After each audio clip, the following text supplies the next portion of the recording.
오늘은 죄 문제에 대하여 모니터 조금만 올려주십시오. 죄 문제에 대하여 우리가 좀 나누고자 합니다.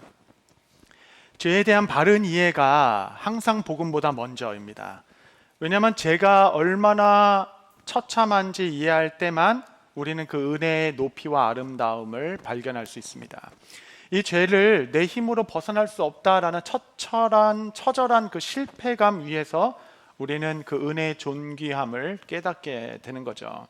죄의 깊이를 아는 만큼 은혜의 높이도 발견하게 되죠. 죄에 대하여 애통해 본 만큼 복음을 향한 감탄도 하게 되는 것입니다.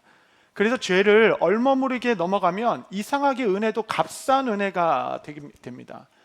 죄에 대하여 한 번도 깊게 고민해 보지 못한 분은 이 복음에 대한 큰 충격도 사실은 없게 되죠. 그래서 성경은 늘 이러한 균형을 가지고 우리를 이끌어가고 있습니다. 2장을 여는 첫 절은 너희가 허물과 죄로 죽었다라고 얘기합니다. 죽었던 너희를 살리셨다. 죽을 수밖에 없었다라고 얘기하는 게 아니에요. 거의 죽을 뻔하였다라고도 얘기하는 것이 아닙니다. 죽었던 너희였다. 이 죽은 사람과 죽을 뻔했던 사람은 전혀 다른 거죠. 죽어가는 사람은 그래도 일말 희망을 가질 수 있습니다. 그러나 죽은 상태의 사람에게 무슨 소망과 무슨 회복을 기대할 수 있겠습니까? 죽음이라는 것은 마침표로 여겨지는 것인데 완전한 절망입니다.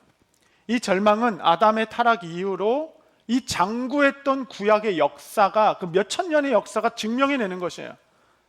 우리가 이렇게 타락했다, 이렇게 소망이 없다라는 것을 세대를 걸쳐서 보여주는 사건이 구약 이야기입니다. 아담의 타락 이후에 첫 번째 기록된 역사의 시작은 살인이었습니다. 그게 우리입니다. 우리. 그 살인의 시작은 시기였죠. 시기. 여러분 정말 태초의 역사의 시작에 시기가 있었더라. 여러분 시기는 조금도 용납하지 마십시오. 시기라는 것은 심각한 겁니다. 심각한 거. 타락 이후에 기록된 역사의 첫 시작은 시기였어요. 고린도전서 13장에 사랑에 대한 15가지 속성이 기록되어 있습니다. 15가지 기록되어 있는데 7개는 긍정형입니다. 사랑은 오래 참는 거야 이런 거고, 8개는 부정형입니다. 사랑은 이런 게 아니야 이렇게 설명하고 있죠. 사랑이 아닌 8가지의 첫 번째는 사랑은 시기하지 않으며, 그렇죠? 두 번째는 자랑하지 않으며, 교만이 행하지 않으며, 무례히 행하지 않으며, 자기 유익을 구하지 아니하고, 성내지 아니하며, 악한 것을 생각하지 아니하고, 불의를 기뻐하지 아니한다. 이게 사랑이 아닌 8가지를 얘기하는 겁니다. 이게 8가지 같지만 사실은 이 모든 것이 한 뿌리에서 나오는 하나의 열매라. 하나의 열매. 그것의 시작이 시기라는 겁니다. 사랑은 시기하지 않으며. 시기심이 생기면 자연스럽게 나오는 것이 두 번째, 자기 자랑입니다. 자랑하지 않으며. 자랑은 과장하는 겁니다. 여러분, 과장하는 모든 것은 자기 자랑이에요. 시기심이 있으면 과장하게 되어 있죠. 과장하는 이유는 세 번째, 교만하기 때문입니다. 내가 더 높게 보이려고 과장하는 거겠죠. 교만이 행하면 교만한 사람의 특징이 있어요. 무례히 행하기 시작합니다. 사람들에게 무례히 행하기 시작해요. 무례히 행하는 이유는 5가지, 다섯 번째, 자기 유익을 위해서입니다. 내 자리, 내 기분이 제일 중요한 거예요. 내 계획이 제일 중요한 겁니다. 내 몫을 가져가야 돼요. 내 유익을 취해야 됩니다. 지금 내 감정이 제일 중요합니다. 그러니까 자기 유익이 제일 중요하기 때문에 무례히 행하고, 그것의 기초는 교만한 것이죠. 이렇게 무례히 행하는 자는, 자기 유익을 구하는 자는 6번째, 분노를 쉽게 냅니다. 이것을 발작적 분노 이렇게 얘기합니다. 갑자기 버럭 화를 내는 거예요. 아니 무슨 맥락이라도 있어야지 왜 자꾸 화를 내는 거야? 분을 내게 되죠. 이 분이 삭히지 않게 되면 7번째, 악한 것을 생각하기 시작합니다. 이 분이 이게 식지가 않는 거예요. 이게 불북을 끌어내는 겁니다. 악한 것을 묵상하기 시작하고 생각하기 시작하여 마지막 8번째, 불의를 기뻐하게 돼요. 이게 가인이 지나온 길입니다. 이 8개가 다 독립되어 있어 존재하는 것이 아니라 굴비 엮듯이 시기심을 통하여 줄줄이 이끌어 오는 겁니다. 여러분, 모든 것이 시작이 시기입니다. 시기. 여러분, 여기 중에 우리 모두 중에 이 시기심에서 자유한 분 계신가요? 아, 나는 시기심이 없다. 혹시 그런 분 있으신가요? 목사님들은 이제 흔히 왜 이렇게 성도님들이 서로 사랑하지 않고 이렇게 서로 시기하고 왜 그렇게 하냐. 목사는 성도를 시기하는 법이 없습니다. 열심히 섬기면 너무 귀하죠. 이런 분이 왜 시기하냐. 목사는 목사를 시기하게 돼 있어요. 성도는 목사를 시기하지 않습니다. 귀한 목사님. 성도는 성도를 시기하는 거예요. 교회가 교회를 시기하는 겁니다. 그렇게 해서 협력을 못하게 만들어놨어요. 하나 되지 못하게 했습니다. 교회가 목사님을 존귀하게 여기고 교회가 교회를 사랑하기 시작하면 놀라운 일이 일어나는 것이에요. 성도가 성도끼리 사랑하기 시작하면 기적이 일어납니다. 여러분, 우리 모두는 병들어 있는 상태입니다. 생각하는 길이 그렇게 나 있어요. 우리는 이미 구원받았지만 우리 옙스가는 계속적으로 오라 나는 공고한 사람이로다. 내 안에 사랑의 법과 시기의 법이 계속적으로 충돌하여 나를 절망 가운데 이끌어 가게 되는 것입니다. 이 모든 시기의 역사, 시기의 역사. 여러분, 이제 오늘부터는 시기와 싸우십시오. 조금도 용납하지 마십시오. 제일 좋은 것은 반대정신. 반대정신보다 좋은 게 없어요. 반대정신은 날 어렵게 하시는 사람들에게 더 잘해주는 겁니다. 슬플 때 더 기뻐하는 거예요. 어려울 때 더 헌금하고 더 나눠주기 시작하는 겁니다. 예배 가기 싫으면 더 적극적으로 가서 예배 앉는 거예요. 맨 앞자리에 앉는 겁니다. 더 예배 가기 싫으면 막 찬양팀 조인해버리는 거예요. 막 이렇게 반대정신으로 뚫고 나가는 겁니다. 여러분, 저는 저를 어렵게 하는 사람에게 더 잘해줘요. 뭐 음료수라도 하나 더 드리고 그럽니다. 그래서 제가 뭐 하나 안 드린다고 여러분 너무 낙심하지 마시고, 저와 여러분 사이에 아무 관계가 없는 겁니다. 시기와 싸우는 거죠. 여러분, 이 시기를 이기는 것이 사랑인데, 사랑을 먼저 보여준 사건이 바로 십자가고 그것이 하나님의 구원이다라고 얘기하는 겁니다. 여러분, 누가 이 시기심에서 자유하다 말할 수 있겠어요? 이 죄의 문제에 대해서 오늘 좀 깊게 더 좀 다루고 싶은 것입니다. 오늘 이 교환 강의안을 좀 보시면 죄에 나오는 죄의 사전적 정의가 보면 5개가 나와 있습니다. 제가 알래스카에 가면 눈에 대한 단어가 뭐 12개인가 뭐 정확히가 안 나는데 되게 많다 그래요. 우리는 뭐 그냥 한방눈이네, 뭐 쌀이 눈이네, 뭐 그 정도 많은데, 눈이 워낙 많이다 보니까 눈에 대한 정의가 많이 있는 것처럼 성경은 죄 이렇게 간단하게 얘기하지 않고 죄를 크게 5가지로 나누어서 이것도 죄야, 이것도 죄다 이렇게 좀 정의해 줍니다. 저랑 조금 공부해 보죠. 첫 번째는 하마르티아, 제일 많이 나옵니다. 173회 등장하는 일반적으로 말하는 죄, 그것의 본뜻은 관역을 빗나갔다, 목적에 모자랐다라는 존재론적 상태의 죄를 얘기하는 겁니다. 존재론적 상태의 죄. 그러니까 우리가 하나님의 영광을 향한 목적에 항상 이르지 못하는 존재이다라는 겁니다. 우리가 선을 행할 수 있죠. 선한 복지가도 있고, 그냥 평생을 읽은 재산을 그냥 이렇게 뭐 병원에 이렇게 도네이션하는 분도 있고, 얼마나 선합니까? 근데 우리가 말하는 선은 구원에 이르게 하는 선을 행할 수 없다라는 얘기입니다. 하나님께서 그 선한 행을 보고, 야, 너가 그렇게 하니까 내가 너를 구원하지 않을 수 없다라는 생각이 들 만큼의 선함을 우리는 하나님 앞에서 드릴 수 없는 존재가 되어버렸다라는 존재론적인 하마르티아인 겁니다.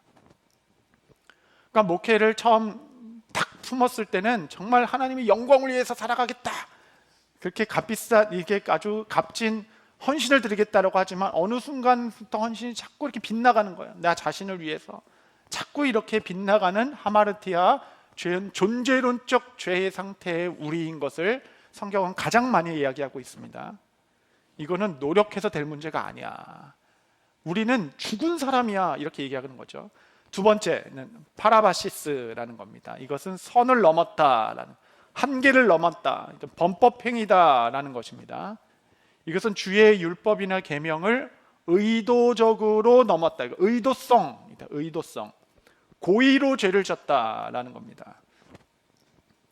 여러분은 인정하고 싶지 않겠지만 우리 모두는 의도적으로 죄를 짓는 존재라는 것을 인정해야 됩니다. 어떤 사람은 너무 그것을 직면하기 어렵기 때문에 그때 내가 미쳤나 봐요. 여러분, 미치지 않았습니다. 그때 뭐에 홀렸나 봐요. 여러분, 홀린 적도 없어요. 그때는 제가 아니었던 것 같아요. 철저히 당신이었습니다. 철저히 나였어요. 여러분, 우리는 죄를 계획했고 준비했고 의도적으로 범한 자입니다. 우리는 죄를 좋아서 선택하였고 그것을 용인했으며 적극적으로 준비했습니다. 우리는 의지적으로 죄를 선택한 자예요. 하와는 그 사탄에게 속아서 선악과를 따먹은 적이 없습니다. 너무 더운 날에 그냥 사과 주스 이거 좀 마셨는데 그 선악과 이렇게 얘기 안 했어요. 이것의 대가가 무엇인지, 이것을 왜 선택하는지, 하나님이 뭐라고 말씀하셨는지 모든 것을 알고 선택하게 했습니다. 그래서 지정의가 다 무너지는 거예요. 그래서 우리의 전 인격이 무너지는 겁니다. 내가 고의적으로 죄를 즐거워하여 선택했기 때문에 그러합니다. 누가 부인할 수 있겠습니까? 의도적으로 준비해서 죄를 기뻐하였던 파라바시스. 세 번째는 파라프토마라고 얘기합니다. 파라프토마는 넘어지는 것입니다. 미끄러지는 것, 실족하는 것. 이거는 정말 잘하고 싶었는데 또랑에 빠지기도 하고, 이 체력이 모자라서 중간에 낙오하기도 하고, 실족하여 넘어지기도 하고 미끄러지기도 하고, 이렇게 되어 결과적으로는 하나님의 영광에 이르지 못하는 것. 고의적이라는 것보다는 나의 연약함이 드러나 자꾸 실패하는 겁니다. 그러니까 사도 바울은 계속 파라프토마를 많이 얘기했죠. 내 안에 진리의 법이 있으나 또 하나의 사망의 법이 내 안에 다투어 오라 나는 곤고한 사람이로다. 아무리 내가 열심을 내고 이 진리의 법대로 살아가려고 해도 늘 연약함이 미치지 못하여 넘어지는 겁니다. 그래서 주일마다 우리가 주의 말씀을 듣고 이제 말씀을 적용하기 위하여 나아갔지만, 나가는 곳곳마다 화수 지나며 세상의 파도의 물결에 대해서 자꾸 무너지는 거예요. 자꾸 낮아지는 겁니다. 이런 것이 우리의 연약함이 드러나는 순간이다라고 할 수 있겠죠. 네 번째는 아노미아입니다. 아노미아는 이제 불법 이런 뜻인데, 고의적으로 거부하고 불순종하는 것. 그러니까 이것은 단순한 실수나 이렇게 의도적인 것을 넘어서 하나님의 통치를 완전히 거부하겠다는 선언. 그러니까 머리에 띠를 두르는 거예요. 띠를 두르고 막 팻말 들면서 내가 이제부터 여자다 막 그런 거예요. 왜 안 되냐 이렇게 얘기하는 겁니다. 누가 죄인이래. 통치를 거부하기 시작하는 겁니다. 그러니까 출애굽기에 바로 왕의 죄가 아노미아 같죠. 하나님 내 백성을 나오라 했는데 하나님이 누구간데 내 백성을 나가라 하느냐라고 그 통치를 거부하는 때가 되는 겁니다. 반역의 죄죠. 예수는 막 이렇게 저주하기 시작하고, 이 교회의 올바른 성경적 가치관에 대하여 반대하기 시작하며 반역을 하게 되는 겁니다. 내 인생의 주인이 난데 누가 나에게 이래라 저래라 명령할 수가 있어? 누가 내 삶의 결정권을 가졌는가? 일에 대한 반역. 이것이 아노미아라 하겠습니다. 마지막 다섯 번째는 오페일리마입니다. 오페일리마는 빚이죠. 빚. 채무. 예수님께서 주기도문 할 때 우리의 죄를 사하여 주십시오, 채무를 면제해 주십시오, 이렇게 예수님께서 사용하신 단어이기도 합니다. 포인트는 우리의 죄는 반드시 갚아야 할 대가가 있음을 알게 하는 채무로 여기는 것. 빚진 사람, 그래서 탕감을 받아야 되거나 빚을 갚거나 해야 되는 사람이라는 의미를 갖고 있습니다. 그래서 이 죄의 대가는 사망, 생명인데, 그 생명을 지불하지 않고서는 우리가 무슨 그 죄에 대하여 해방이 있겠으며 또 소망이 있겠는가라고 이야기하게 되죠. 여러분, 예수님의 그 중풍병자 사건을 좀 기억해 보기를 원합니다. 예수님께서 가버나움이라는 곳에 가셨어요. 가니까 그 당시에 가버나움 두 번째 방문하시는 건데, 예수님에 대한 소문이 자자했기 때문에 구름대와 같은 사람이 인산인해를 이르러 그 집에는 정말 발 디딜 틈조차 없이 사람이 꽉 차 있었습니다. 그래서 이제 중풍병자를 가진 친구들이 예수님께 나아갈 방법이 없었어요. 그래서 지붕을 뚫기 시작했습니다. 지붕을 뚫어서 들것이 내려오기 시작한데 거기 병든 자가 누워 있었죠. 그것을 억지가 아니었습니다. 예수님은 그 친구들을 향한 너의 믿음으로 행하였다, 그것이 믿음이다 라고 얘기했죠. 그래서 침대가 내려오니까 얼마나 다들 깜짝 놀랐겠습니까? 이미 그 친구들의 간절함은 이루 말할 수가 없었을 것이에요. 온몸이 땀 범벅이 일었겠습니다. 지붕까지 뚫어야 될 간절함이 있었어요. 그리고 부들부들 그 균형을 맞추며 네 명이 부들부들 떨며 내리는 겁니다. 혹시 화내시면 어떡하나, 혹시 이걸 어떡하나, 이 집 수리비는 어떡하나, 그건 다 둘째 문제였어요. 왜냐하면 가장 심각한 문제를 직면하고 있었기 때문에 그렇습니다.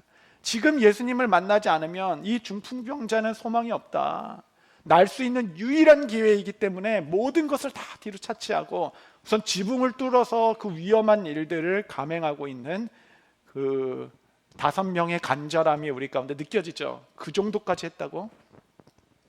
근데 예수님께서 그 중풍병자로 향하여 하신 말씀은 전혀 의외의 말씀이었습니다. 너가 깨끗이 나았다라는 선언이 아니라 너의 죄가 사하여졌다라는 죄 문제였습니다. 병이 나았어가 아니라 죄가 해결됐어라는 선언이었어요. 예수님은 조금도 주저함이 없이 그 중풍병자를 향하여 죄 용서를 선언하셨습니다. 생각해보면, 아니 자기가 피해받은 당사자도 아닌데 마치 자신이 모든 죄를 해결할 수 있는 사람처럼 조금도 주저함 없이, 피해받은 사람의 양해를 구함도 없이 내가 죄를 사하였도다 라고 선언했습니다. 마치 모든 채무를 다 갚아줄 사람처럼, 모든 빚을 다 탕감해 줄 수 있는 사람처럼 이야기했습니다. 그렇게 말씀하시니 예수님은 두 사람 중에 하나이죠. 두 가지 중에 하나입니다. 베스도처럼 저가 미쳤도다, 완전히 그냥 정신 나갔네, 자기가 뭔데 남의 죄를 사하고 말고 하겠어 라고 정말 미친 사람이거나, 혹은 실제로 모든 빚을 다 탕감해 줄 수 있는, 빚을 다 갚아줄 수 있고 해결해 줄 수 있는 유일한 분이거나. 여러분, 신앙 고백은 두 개밖에 없어요. 그리스도가 정말 속죄 제물 대신 유일한 구세주거나, 아니면 젊은 정말 정신 나간 청년이거나, 중간은 전혀 없는 것입니다. 우리의 마음에는 그 죄 사함은 두 번째, 죄 문제는 좀 나중에 다룹시다, 지붕을 뚫을 만큼 간절함이 있는 것이에요. 땀을 뻘뻘 흘린 만큼 애절함이 있는 것이에요. 지붕 전체를 고쳐줄 만큼의 간절함이 있는 삶의 문제가 있는 겁니다. 그게 내 자녀의 문제일 수도 있고, 교회의 문제일 수도 있고, 뭐 관계의 문제일 수도 있고, 부도를 맞이하는 회사의 문제일 수도 있어요. 근데 예수님은 아니다, 그거 아니야, 그 문제 두 번째다, 질병 그 두 번째야, 자녀들 문제 다 두 번째다, 가장 중요하고 급박한 것은 죄의 문제이다 라고 이야기한 거 아니겠습니까? 이것보다 더 긴급하고 이것보다 더 절박한 것은 없다라고 하는 겁니다. 그래서 이 죄 문제를 향하여 예수님께서는 하늘 문을 뚫고 이 땅 가운데 내려오신 분, 죄의 용서를 위하여. 지금 우리 모두가 이 새벽에 나와 주님을 찾는 이유도 이것일 것입니다. 죄 문제, 내 안에 있는 시기로 시작하여 파생한 많은 문제의 열매들. 여러분, 그 죄는 결심으로 해결되는 법이 없습니다. 죄는 후회가 아닙니다. 이 죄 문제를 가지고 예수님을 만나셔야 하는 것이죠. 죄는 묵혀뒀다고 해서 없어지는 것도 아니고, 시간이 지난다고 자연적으로 해결되는 문제도 아닙니다. 죄는 용서를 받아야 하죠. 죄는 그리스도를 만나야 하는 것입니다. 내 인생의 가장 절박하고 긴급한 문제는 나의 미래의 소망도 아니고, 나의 어떤 직면한 삶의 문제도 아니고, 질병도 아니라, 신분도 아니라, 직장도 아니라, 가정도 아니라, 내 안에 이 떨어지지 아니하는 죄의 문제인 것을 아는 자. 성경은 그것을 계속적으로 우리 가운데 이야기하고 있습니다. 죄의 목록들은 여러 가지가 있죠. 음란함도 있고, 수군수군함도 있고, 뭐 시기심도 있고, 도둑질도 있고. 그것은 다 죄의 열매들이지 죄의 본질은 아닙니다. 다 죄의 열매들이지 죄의 뿌리는 아니죠. 뿌리를 다룰 때만 죄가 후두둑 떨어지는 겁니다. 죄의 본질을 다루면 열매는 이제 다 말라버리는 거죠. 그러면 죄의 본질이 뭐냐? 본질. 거짓말하지 말아야지. 그러면 좀 지나가면 또 거짓말의 열매가 맺히는 겁니다. 누가 막겠어요? 나쁜 나무에서 나쁜 열매가 맺히는 것을. 죄의 본질은 무엇인가? 여러분, 구약은 역사의 이야기이기 때문에 우리의 모든 개념을 이야기로, 역사로 설명합니다. 근데 신약은 죄가 무엇인지 정의해버려요. 죄는 이거다, 이렇게 그냥 문장으로 정의합니다. 구약은 이야기고 신약은 정의이죠. 로마서에서 죄를 이렇게 이야기합니다. 로마서 1장 21절 보시면, 우리 한번 같이 읽겠습니다. 시작. 하나님을 알되 하나님을 영화롭게도 아니하며 감사하지도 아니하고 오히려 그 생각이 허망하여지며 미련한 마음이 어두워졌나니. 죄란 무엇이냐면 하나님을 알되 하나님을 영화롭게도 아니하고 그분께 감사하지도 아니한 것. 한마디로 하나님은 우리의 삶의 주인이고 마땅히 예배받으셔야 되는 분이신데, 내가 내 삶의 주인이 되고 그 하나님을 내 삶의 주인으로 영화롭게 하고 그분께 감사를 드리지 아니하고, 너의 삶의 주인은 너다라고 얘기하며 내 시간이다, 내 마음이다, 내 유익이다, 네게 속한 것이다, 너가 판단해라, 너가 결정해라, 이렇게 이야기하는 것이죠. 하나님의 주대심이라고 할 수 있겠습니다. 1970년대 LA에서 사탄교라는 신흥 종교가 일어났죠. 이것은 반란이죠. 하나님의 통치를 거부하는 가장 적극적인 형태입니다. 사탄경이라는 것을 만들어놨어요. 사탄경이라는 것은 정말 성경에 나온 것을 다 리버스 해놓은 겁니다. 리버스. 이 사탄교가 이제 과학교회라는 이름으로 바뀌었는데, 이제 사이언스 처치, LA는 많습니다. 여기 동부는 어디 있는지 모르겠어요. 그래서 제가 저희 LA 사역할 때 집에서 교회로 가는 길에 사이언스 처치가 너무 이렇게 잘 돼 있고 네온 사인에 계속 그 글자로 메시지를 계속 줍니다. 어느 날 메시지를 딱 보니까 뭐라고 써있냐면 Don't believe what you hear, believe what you see. 이야, 이거 뒤집으면 완전 성경이거든요. 눈에 보이는 것에 현혹되지 말고 들리는 말씀을 믿어라. 이게 복음인데, 들리는 거에 현혹되지 말고 보이는 것만 믿으세요. 이게 과학종교 그의 뿌리는 사탄교였습니다. 사탄경이라는 게 있죠. 거기에 가장 핵심 주제는 뭐냐면 인생의 주인은 너다. 너 스스로 너를 구원해라.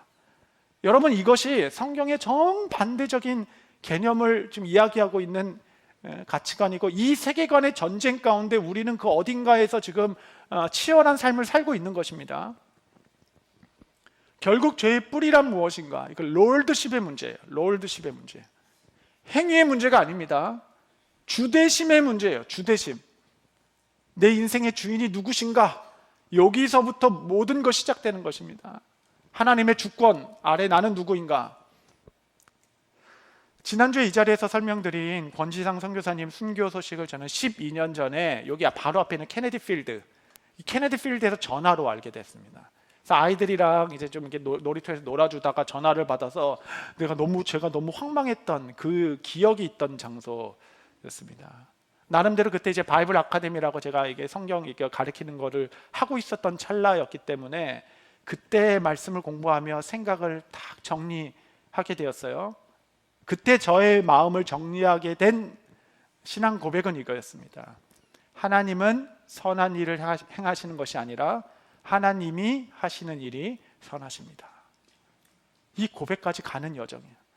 하나님이 선한 일을 행하시는 것이 아니라 하나님이 행하시는 일이 선하십니다. 선과 악의 기준이 누구한테 있는 건가요? 하나님이 어떻게 행하면 선하신 것입니까? 하나님이 이렇게 행하면 선하신 것이고, 이렇게 하면 하나님 살아계십니까? 왜 하나님 생사 확인을 자기가 하고 난리야? 태초부터 계신 분에게. 선악의 기준이 누구한테 있는 건가요? 어떻게 하면 내 삶에 선하신 것입니까? 어떻게 하면 내 삶에 선하지 않으신 건가요? 이것이 하와가 따먹었다는 선악의 기준을 스스로 하는 것이, 그것이 곧 하나님이 되겠다라는 선언이었어요. 그렇죠? 하나님 이렇게 하면 선하십니다라는 고백에서 하나님이 행하시는 모든 일을 내가 혹 이해하지 못할지라도, 내가 혹 다 알지 못하지라도 하나님이 행하신 것이 선하다라는 인격에 대한 신뢰, 그 일을 향해 우리가 나아가는 것입니다. 평생 선교사 준비하고 언어 성경 보조족이죠. 그족의 언어 트랜슬레이션을 위해서 언어 공부 다 하고 들어가서 1년 만에 이 일을 누가 이해할 수 있겠습니까? 어떻게 하나님 그 장구한 시간 30몇 년을 준비하셔서 선교사 하겠다는 그 뜻을 가지고 갔던 그걸 그렇게 데려가신 어떤 기준으로 그걸 이해할 수 있겠어요? 그러나 하나님이 하시는 일이 선하시도다. 이 고백에 우리를 맞추어 가는 겁니다. 우리는 병들어 있기 때문에. 고린도전서 13장 12절 말씀 한번 다 같이 읽겠습니다. 시작. 우리가 지금은 거울로 보는 것 같이 희미하나 그때는 얼굴과 얼굴을 대하여 볼 것이요 지금은 내가 부분적으로 아나 그때는 주께서 나를 아신 것 같이 내가 온전히 알리라. 여러분, 이 말씀의 전제가 무엇입니까? 지금은 다 알 수 없어. 지금은 알되 흐릿하게 하는 시간이야. 다 알 수 없어. 그러나 주님을 만나게 되는 그날은, 그 천국은, 여러분 천국을 어떻게 그리고 있나요? 천국은 아무런 질문이 없는 곳입니다. 이 세상의 고통은 답이 없는 고통이에요. 질문의 고통입니다. 이해되지 않는 고통이에요. 그러나 그날엔 주께서 나를 머리카락 하나 세시기까지 아시는데, 내가 주님을 그렇게 온전히 아는 그날엔 모든 질문이 없어질 것이에요. 이 질문의 고통에서 벗어날 것입니다. 그날에 이른다 하시니 내가 다 알 수는 없지만 하나님이 행하시는 모든 일이 선하십니다. 이 높은 지혜와 경륜을 그날 우리는 알게 될 것입니다 라고 얘기하는 겁니다. 오늘 우리는 이 죄 문제를 좀 다루고 싶은 것입니다. 여러분, 이게 죄의 본질, 하나님을 알되 그를 영화롭게도 아니하고 감사하지도 아니한다. 그렇다면 이 죄의 회개는 무엇인가요? 그렇죠, 죄의 본질, 뿌리를 다뤄야 되니까 회개를 눈물을 흘리는 건가요? 아니면 여러분 후회하는 겁니까? 다시 한번 결심하는 겁니다. 다시는 죄 짓지 않겠습니다 막 이렇게 소리 치르는 건가요? 여러분, 그러한 감정 처리도 필요합니다. 우리 감정이 상했기 때문에. 그런 감정으로 처리하는 것은 아무 변화가 없을 것이에요. 다짐으로 이길 수 있는 정도의 어떤 본질상의 문제가 아닙니다. 그러면 정말 회개는 무엇인가요? 회개는 주인을 바꾸는 겁니다. 주인을 바꾸는 것. 내 삶에 하나님을 알되 내가 하나님을 영화롭게 하며 살아가겠습니다. 하나님께 감사하며 살아가겠습니다 라는 삶의 주인을 바꾸는 것. 여러분, 우리가 시기심을 처음에 얘기했죠. 주인을 바꾸는 것. 주의 주권 안에, 토기장의 안에 있는 진흙 한 그릇은 귀하게 한 그릇은 천히 여기는 권한이 내게 있지 아니하냐. 다 이해하지 못한다 하더라도 하나님의 말씀의 기준이 되고 그 말씀의 주인을 삼아 내 것이 아니라 아버지의 것이다 라는 주인을 바꾸는 삶. 여러분, 이것이 죄의 뿌리입니다.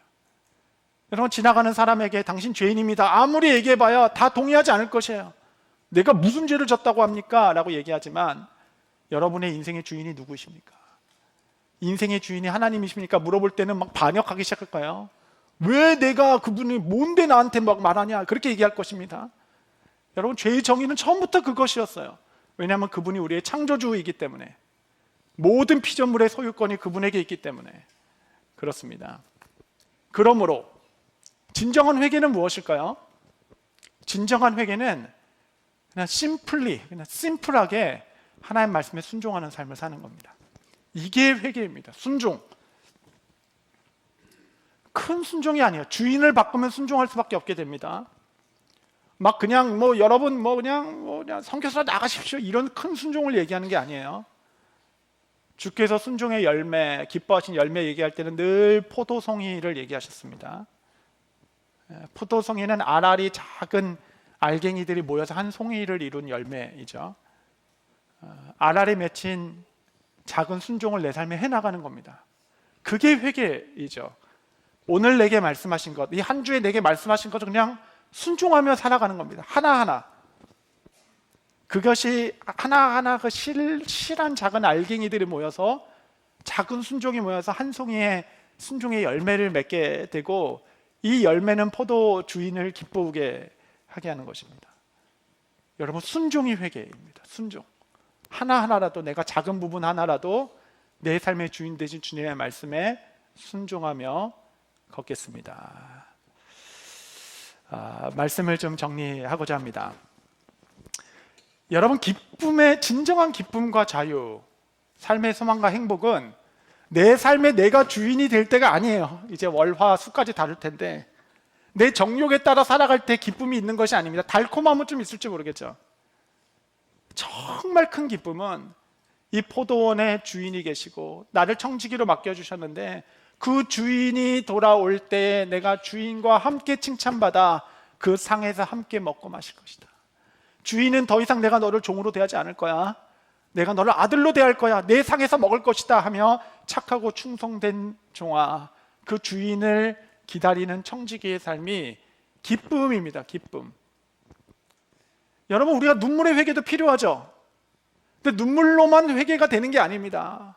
우리가 너무 눈물을 흘리며 회개하면 하나님은 기뻐하시면서도, 야, 내가 너한테 그렇게 부담이 되냐? 너 그렇게 눈물을 흘리면서까지 내게 오는 게 너 그렇게 아깝냐? 라고 오히려 기쁨의 회개가 있죠. 기쁨. 더 좋은 걸 선택하겠습니다. 순종의 기쁨, 그 순전한 아름다움, 내 삶의 모든 책임감을 내가 짊어지고 사는 게 아니라 하나님이 내 삶의 주인이시고 영화롭게 하고 감사하게 하면서 순종의 회개, 내가 하나라도 순종해 나가겠습니다. 그 기쁨. 삭개오는 예수님을 만나기 위해서는 뽕나무에 올라가야 되는지 알았어요. 올라가야 만날 줄 알았습니다. 근데 예수님은 나를 만나려면 내려오라. 그게 삭개오의 모든 것입니다. 내려와야 나를 만나는 거야. 그리고 삭개오가 그 모든 가진 것을 나눠줄 때 눈물을 흘리면서 막 그냥 용서 못해 막 하면서 나눠준 게 아닙니다. 기쁨으로. 여러분, 그게 회개잖아요. 눈물을 막 흘리면서 성령 대망해 해가지고 회개해서 될 문제가 아닙니다. 그것도 필요해요. 그러나 또 하나의 큰 부분은 기쁨의 회개입니다. 주 음성보다 더 기쁜 건 세상에 없습니다. 이것이 하나님을 영화롭게 하는 것 아니겠어요? 정말 주님을 따라 순종하는 삶이 내 삶의 최고의 영예요, 최고의 기쁨이고, 그 순전하고 깨끗한 기쁨을 향해 저는 더 나아가겠습니다. 그 기쁨의 행진, 그 기쁨의 회개의 열매.